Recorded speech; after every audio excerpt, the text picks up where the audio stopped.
भारत और अमेरिका के बीच trade deal हो गई है। दोनों ने इस पर सहमति भी जता दी है। अब डिटेलिंग पर काम हो रहा है। इसके बाद दोनों देश आधिकारिक तौर पर ट्रेड डील का ऐलान करेंगे। इस बीच भारत अमेरिका ट्रेड डील पर पहली बार विदेश मंत्री एस जयशंकर ने कुछ बोला है। भारत अमेरिका ट्रेड डील में भारत की ओर से किसने कमान संभाली थी, उसका नाम भी एस जयशंकर ने बताया है। दरअसल बीते दिनों प्रधानमंत्री नरेंद्र मोदी और अमेरिकी राष्ट्रपति डोनाल्ड ट्रंप की फोन पर बातचीत हुई। इसके बाद अमेरिका ने भारत के सामानों पर लगने वाले टैरिफ को घटाकर 18% कर दिया।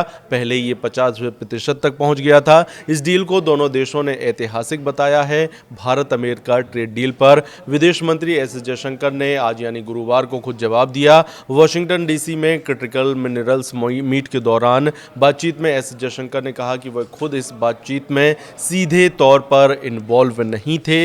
इसकी कमान पीयूष गोयल ने संभाल रखी थी। उन्होंने कहा ये सीधे मेरे स्तर पर नहीं था क्योंकि इसे वाणिज्य एवं उद्योग मंत्री पीयूष गोयल संभाल रहे हैं। एस जयशंकर ने कहा प्रधानमंत्री और अमेरिकी राष्ट्रपति के बीच बातचीत हुई थी जिससे कुछ घोषणाएं सामने आईं। उसके बाद से व्यापार वार्ताओं की डिटेलिंग पर अभी काम चल रहा है। व्यापार समझौते की समय सीमा पर उन्होंने कहा मेरे लिए कहना मुश्किल है। वाणिज्य मंत्री इस बारे में बेहतर बता पाएंगे क्योंकि वे सीधे अमेरिकी ट्रेड रिप्रेजेंटेटिव के साथ बातचीत कर रहे हैं। एस जयशंकर ने बयान से साफ हो गया है कि ट्रेड डील पर कमान पीयूष गोयल के हाथ में है और अभी भी नेगोशिएशन पर डिटेलिंग पर काम चल रहा है। वैसे भी जयशंकर का काम डिप्लोमेसी और रणनीतिक साझेदारी को मजबूत करना है। उन्होंने बातचीत में बैक चैनल से अहम भूमिका निभाई, मगर भारत की ओर से सीधे तौर पर ट्रेड डील पर बातचीत पीयूष गोयल कर रहे हैं। अभी एस जयशंकर अमेरिका में हैं। उन्होंने ट्रेड डील का स्वागत किया और कहा कि इससे दोनों देशों की